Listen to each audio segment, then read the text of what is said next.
Hi, my name's Shawn Shaler. That's my friend Chris Ford, aka the Objective Geek of YouTube and Twitter and Blue Sky and Tinder and Reddit and 4chan, and No, he's don't say that.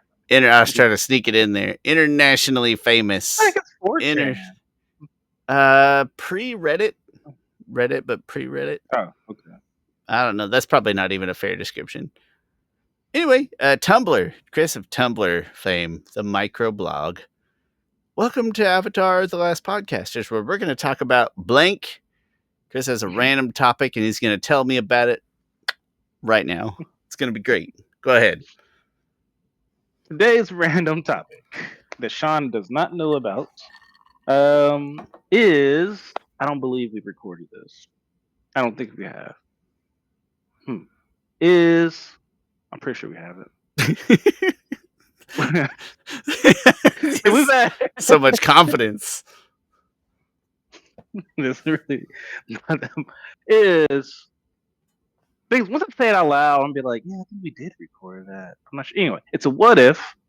What if Zutara was canon? See, I once surprised Shawn with this. We didn't do this because I wouldn't allow it. Exactly. That's why I was like, yeah, Shawn, one day I'm gonna come up with a surprise topic. Gross. And today's a good day. Today's a good day. Chris, I'll give you 28 minutes of what if Zutara was canon. That's what. So I'm drawing the line. Okay, first and foremost, I want to say before we start that none of my opinions are intended to reduce anyone else's enjoyment of the show. That is my disclaimer. Okay, Chris, go ahead, get us started. That's good. Also, disclaimer: people feel free to ship whatever you want, except for incest. I hate that. Like, I did that one video on. I feel somewhat bad. I did that video on what if Azula was Zuko's baby mama, but it was really like what if.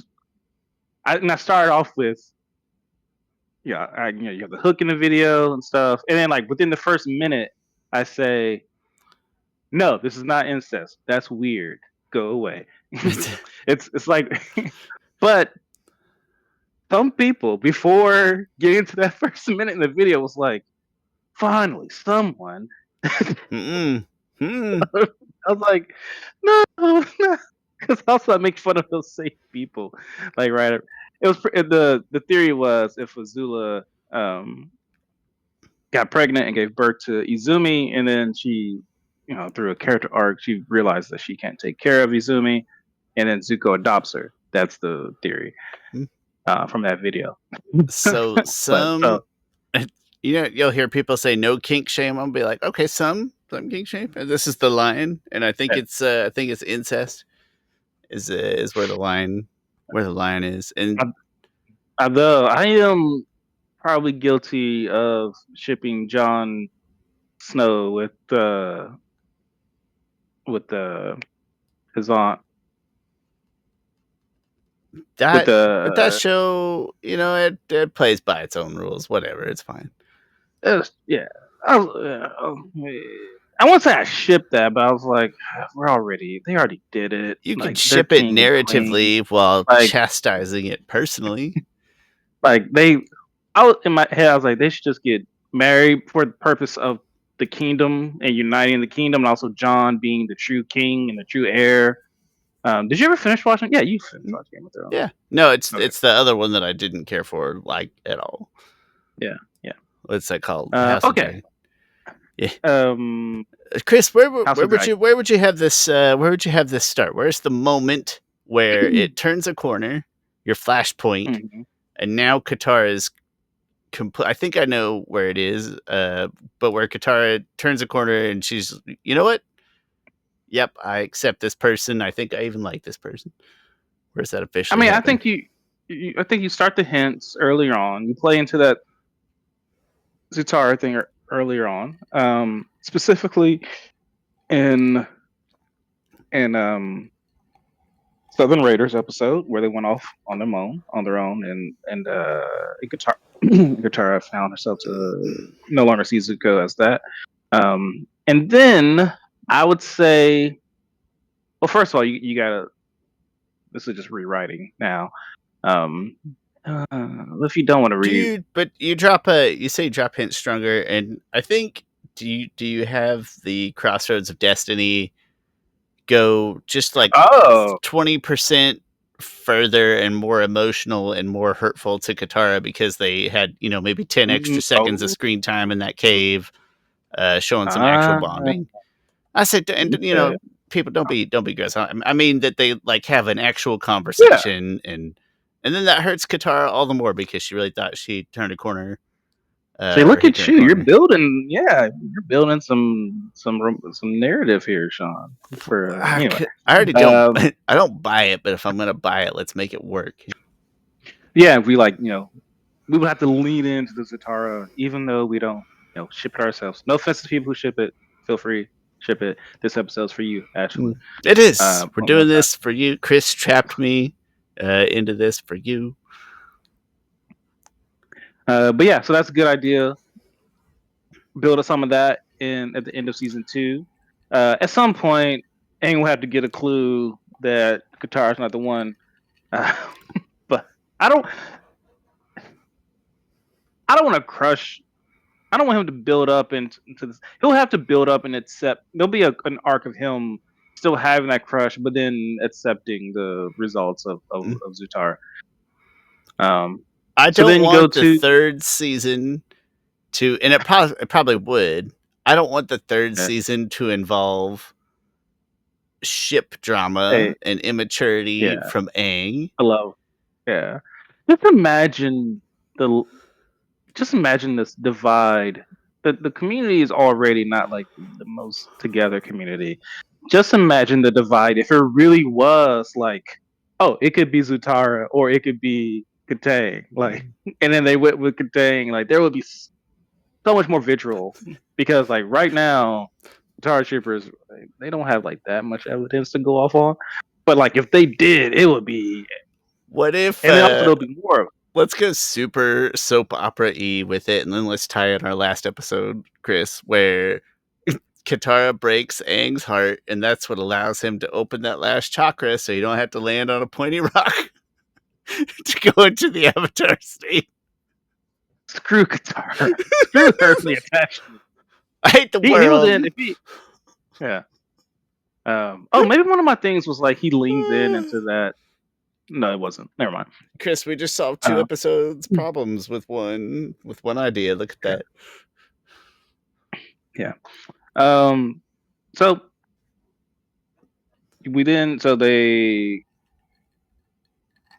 they start to reconcile their relationship in the Southern Raiders episode, where she's finally able to start to forgive him, and that goes on until that Agni Kai, where Zuko. Those actually would be great storytelling. It would be a great way to. That'd be a great kind of formal hook.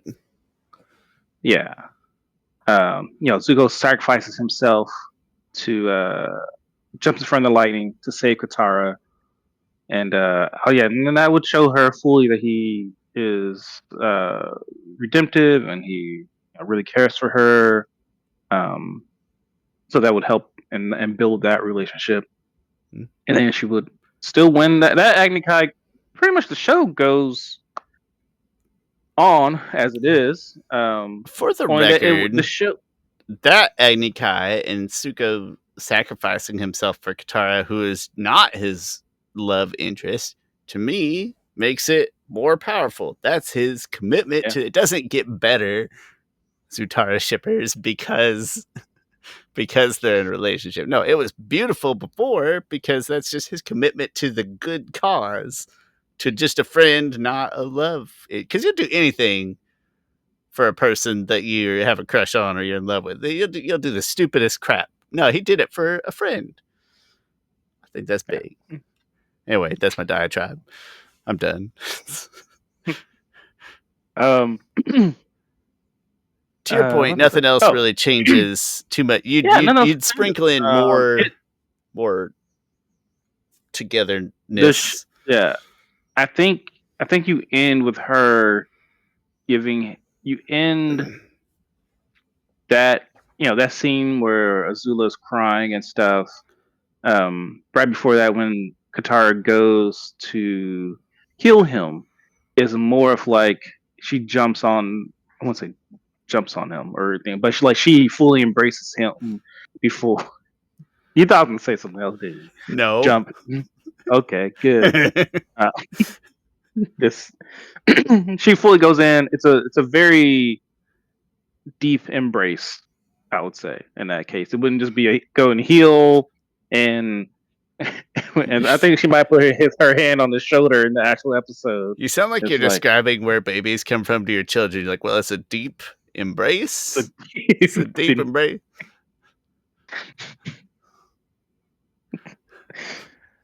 Good luck with that, by the way. It's coming. It's coming. Yeah.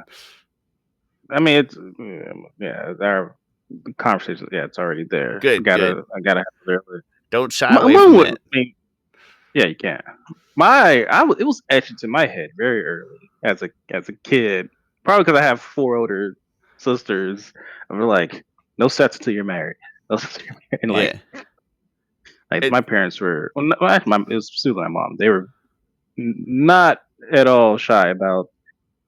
Anyway, not important. But when you're a younger sibling, it comes down like tribally younger than it seems like it would need to.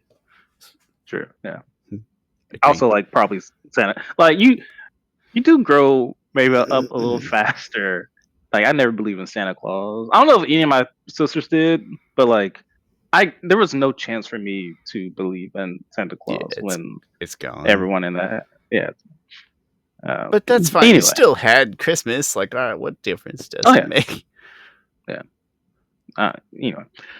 So last episode, right? The gang is all together. Aang just goes out by himself. No one joins him. He just looks off into Oh man, it's so not better, but it's fine. Yeah, Chris, hold up. What if Zuko joins him? You know, what if they tie the knot of interpersonal male friendship? I mean, they kind of have that moment before he gives that speech, but I like where your head's at.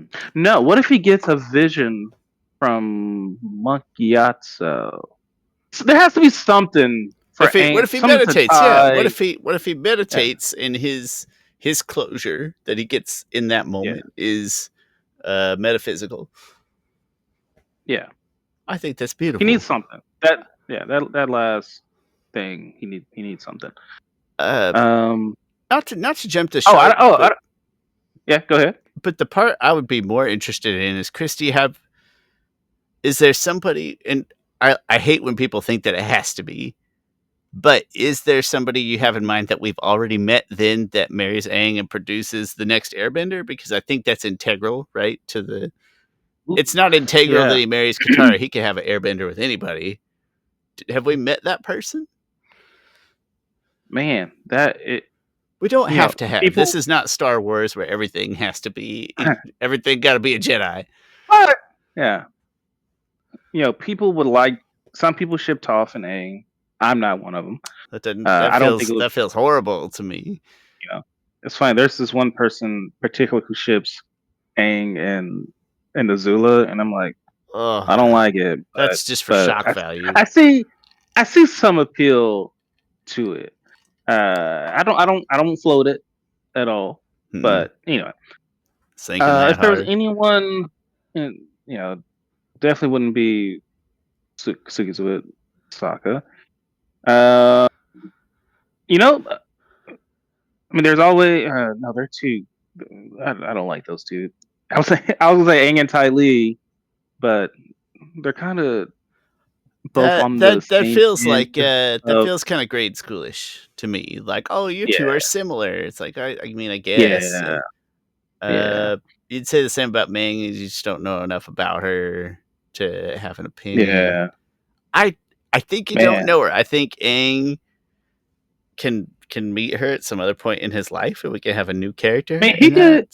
The only other character that I think, female character, that had a little bit of chemistry with Aang, very short-lived, with that little Fire Nation girl that Aang met Because even Sokka was like, "Oh wow, they look good together." Katara's like, "Yeah, sure, if you're into that thing." That would be a really cute tie-in because we know so little about her that like most people it might go completely unnoticed that that's who that is. But first of all, I kind of like that if we got to do this, like, oh, she ends up with the Fire Nation girl. That's kind of cute. And B is like, we did know her, but we didn't. But it's like a nice, what do you call it? A nice callback, maybe? A deep cut. Sorry, deep cut. I think is what I was looking for. Okay. Right, you'd have to really pay attention to have known that it was her. I think that's neat. I like that. And I presume that they still have, more than one kid. Right, everything else could proceed pretty similarly that they would have. Instead of Kaya being a waterbender, I suppose she'd be a firebender for symmetry. Yeah. Wouldn't that be interesting? I think that could be a fun dynamic. Like I said, if we're on this path, I think that could be fun. Unless you want to ship Aang with May. With May, ew, no. Yeah, I honestly that's the worst choice. That's horrible. Nah, I think, man, those are all so bad. Those are all so bad. I know, and which puts more credence to Katang being the go-to because like Zuko has May. Also, Zuko has May, Suki, because in the comic there's something there. Okay. I mean, it's not clear, but there's some type of chemistry. There's certain scenes. Sure. I'm like, what? Earth Nation girl. Yeah, Earth Nation girl who's getting her own book for some reason. June. He could marry June. That'd be okay. Well, June's a little older, I think. She's probably like. If Zuko's 17, she looks like she's like 22. Okay. Okay. I don't know if that's a great match either. I'm just, Yeah. But even so, he has 3 other people to choose from. That's not even Katara. Aang has just Katara. Yeah. And so they have essentially they have good, just kind of.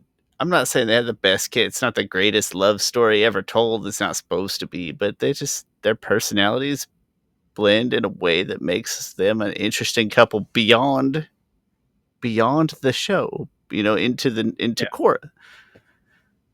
Yeah. But okay.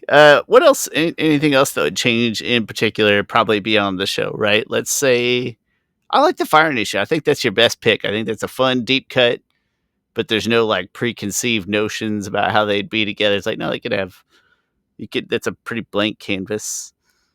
What else might change? What else do we lose or gain by Zuko and Katara making it long term? Do they have kids? Zuko and Katara's side. You know what's interesting? Do they have? I guess something that's not really that interesting is Zuko. One thing we don't know who Zuko married. Yeah, who he had a kid with. We know that kid's awesome. This case, I mean, it would build some interesting dynamics in the Fire Nation to say if Izumi really is say if Izumi is the daughter of Katara, right? But say if she's a waterbender, but she's the first in line for the throne, like what does that say? That could be some interesting story elements there. We don't know who, but she would be. Oh, go ahead. We don't know who Iroh 2's dad is. Right? Correct. We do not know. Okay. Yeah. Would we safely just assume that it's Katara and Zuko in this scenario? Oh, I mean, Iroh 2 is Zuko's grandson. Oh, that is grand. Oh, that is missing one. Oh, yeah. No, that makes sense age-wise. I don't know where my head was at. Yeah, so we don't know who Izumi married to. But yeah, in this case, Iroh 2 would be... Yeah, that'd be funny, though, that the next in line for the throne is a waterbender. That could be funny. It wouldn't have to be that way, but that'd be a lot of fun. Yeah. Maybe that's part of what spawned the creation of Republic City, of like, guys, this kind of old-fashioned nonsense is nonsense. We should act better. I feel like down the line, though, that would create... Like, it would actually... This might create the most Game of Thrones type of story, right? So if, like, years later, probably like 3 or so generations, right? If their lineage goes like one side is Fire Nation or Firebenders, one side is Waterbenders, and then but like the Fire Lords are the Waterbenders side because that's where the firstborn was at, and then but the other side is like building some resentment against them, where there's some friction there of like, why the heck is a Waterbender the leader of the Fire Nation, like, and then it creates a somewhat of a civil war calamity that is the problem of the Avatar after Korra, probably to no fault of Korra's. But also, this is why Zutara can't. I'm kidding.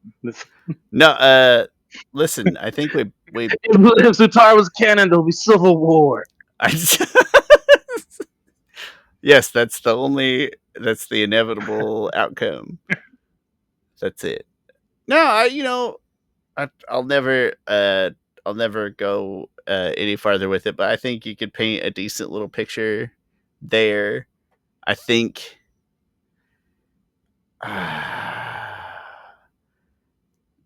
in the show and but then also even in Korra, it's really nice sentimentally that even though Aang is dead, that Katara is there, that makes it feel like Aang is there. And I think you'd lose a lot of that if you had essentially a rando be Aang's wife. I think you'd lose some of those good, still present with us somehow vibes. Maybe not. Yeah, and also I don't think Katara will be like staying in the Southern Water Tribe. Like as the Fire Lady, she would have to be in the Fire Nation. Yeah. And right now she can kind of go wherever she wants. I say wife of the Avatar has, probably some challenges, of course, but also some freedom benefits that I feel like Fire Lady Katara doesn't get. But I don't know, Chris. I think we painted an okay story there. And also, I do want to say that like I understand people's appeals to the ship. There is the Fire Eyes, the what do they call it? The fighters. No, it's not fighters to lovers. It's the enemies to lovers. Dynamic there. Not dynamic I've ever spent any amount of time thinking about, but yes, I see it. And also, and their past both being, you have a story about healing and forgiveness. They're both like that. characters that people find visually appealing, for whatever that's worth. Yeah. Although for me, long hair Zuko is the only visually attractive Zuko. I can't. Top knot Zuko just doesn't do it for me. It's personal preference. Doesn't do it for me. Huh. We'll have to wait till we see the new movie coming out. I think they'll all be older. Yeah. Zuko, I believe I think we've had one. Wait, did we have one picture? Yeah, we have one picture. Remember. That has never officially been released yet. Yeah, all I could say is Earth Kingdom Zuko is my preferred Zuko, visually speaking. But I don't like dress clothes either, and every time he's a Fire Nation Zuko, he's always, kind of gussied up in the Fire Nation way. It's not my style. I don't like his Fire Lord look. Really, it's not my favorite. But yeah, I don't know where else I was going with that. Well, just that, yeah, I see that people, young people who are in the perfect target demographic of the show would see those two and see those moments and be like, yes, I get it. And also because sometimes Aang is stupid, like we've discussed, and it's in those moments where you're like, okay, okay, Katara, shop around.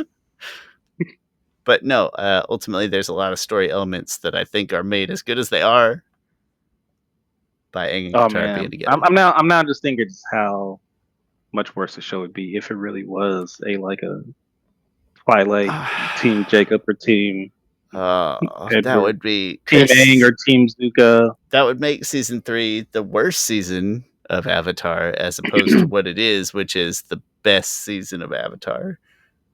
Yeah. And but for some reason, like Legend of Korra didn't. I never got to a point where in Legend of Korra where I thought, oh, Team Korra or Team Asami. Probably because Korra is the main character and you see everything through her lens, so you're rooting for her to get anything that she really wants. Yeah. You know, a sense. You know, I love season 1. Those parts of season 1 are my least favorite parts of season 1.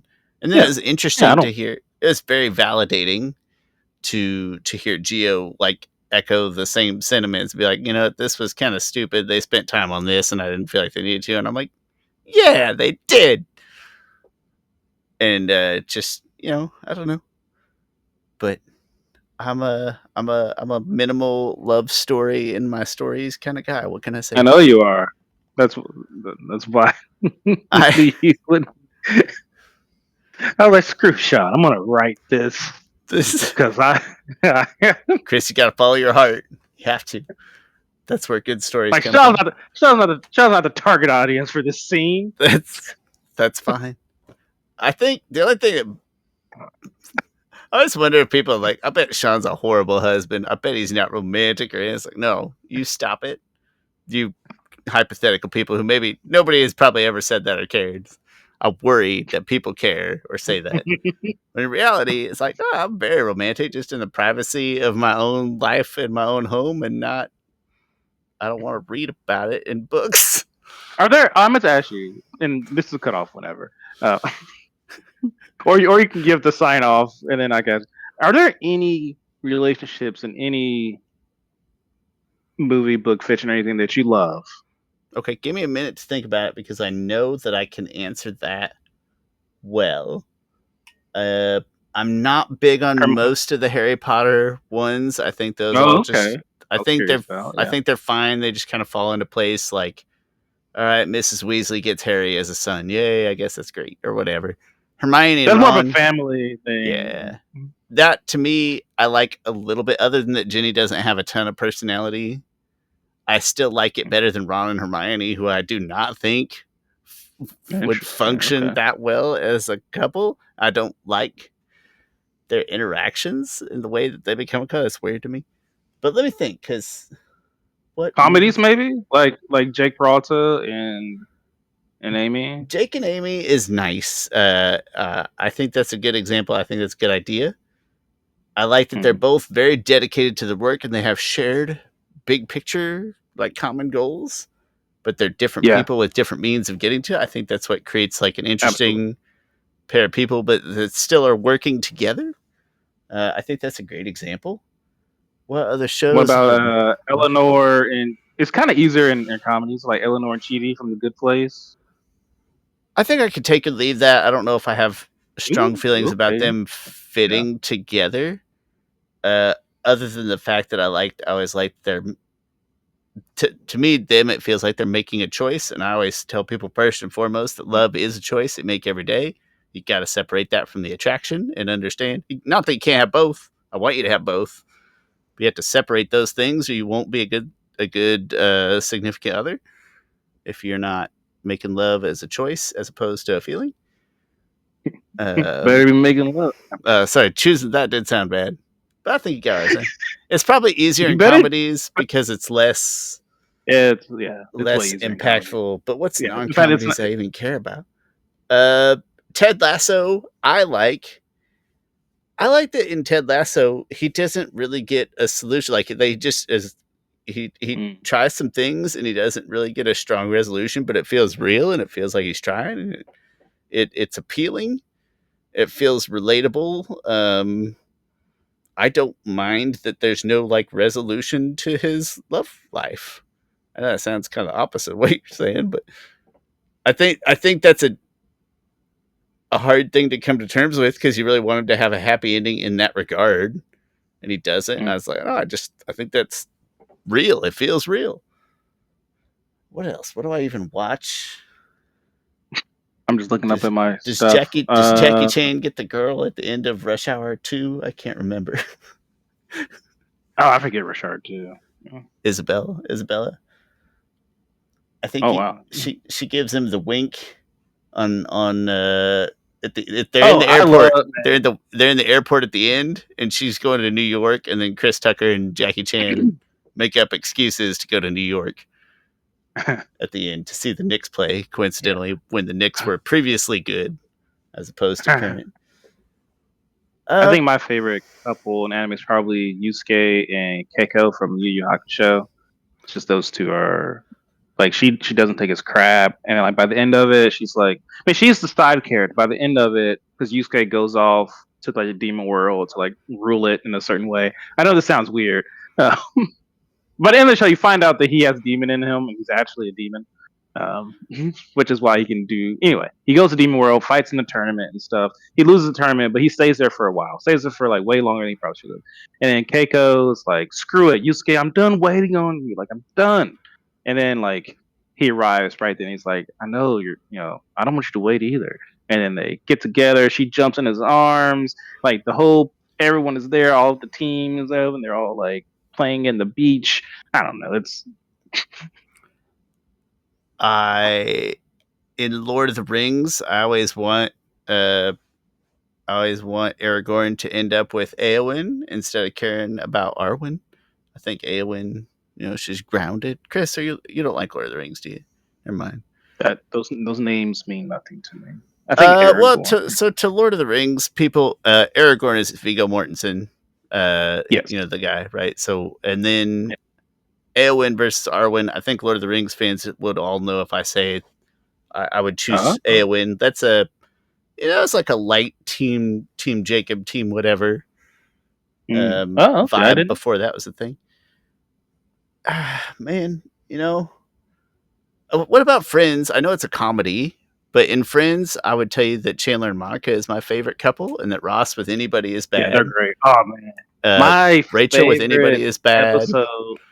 One of her episodes is I think it's called the one where they all find out, or the one where they know, something like that, where Phoebe is trying to seduce Chandler. Oh, that's one of the best episodes. And then he says he loves her, and you believe it, and it feels so good. Yeah. I think I'm on record. You guys were in love. I thought you guys were just having sex. I'm on record being a casual Friends fan at best, but I do think that Chandler and Monica feel good as a couple, as two people who are they're not the same. They don't have everything in common, but they're both motivated in their different ways, and they have quirky personalities that they like have their ups and downs, but they grow and it feels good. I like it. That might be the most telling answer, is like which Friends couple or couples, in what order. Ross with everybody is bad. People should stop dating Ross. People should stop dating Rachel. I'm fine with Ross and Rachel. I'm not. That's garbage. They're terrible together. I think that's fine. They're incompatible. I'm not saying they're great together, but like they got to end up together.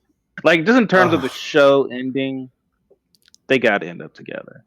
The only good thing to come out of Ross and Rachel is there's just one more person that he can marry. And divorce. He didn't get the wedding and the marriage annulled because he didn't want to get divorced 3 times.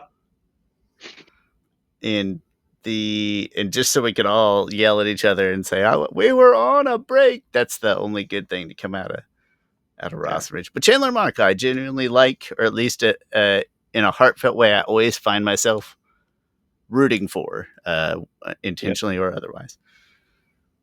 Yeah, that's it. Chris, what about you? What's your next favorite? We're at 2-minute marker. What's your second favorite couple? Go. In what? Everything. And everything? Oh crap. I'll do the outro. You think. I'll do the outro. You think. My name is Shawn. That's my friend Chris Ford, aka the Objective Geek of YouTube and Blue Sky fame. Thanks for watching this episode. I hope we did it justice, even though we complained. I hope we did it justice. I think we did.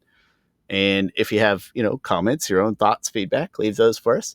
In fact, any types of interaction are great. We appreciate thumbs ups, likes, subscriptions, positive reviews. And thank you so much. We'll see you next time. Chris, second favorite couple? Casey Jones and April O'Neil, and specifically in the Teenage Mutant Ninja Turtles movie. The first one. Yeah, great. That's a good choice. Yeah. I like that. That's like the unlikely the unlikely couple that does feel good over time. I like that. That's good. Chris, favorite Harry Potter ship? Any Harry Potter ones of note? I'm not big enough. I'm. There's no ship in Harry Potter that I'm like, oh yeah, this needs to happen. Yeah. Or I believe in this. It's all kind of fine. Honestly, I'll probably ship Harry more so with that weird girl. Luna.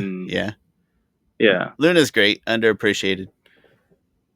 Ginny's fine. Ginny just always feels undeveloped to me, kind of as a character. Absolutely. Like she's kind of a blank slate as a character goes, which is fine.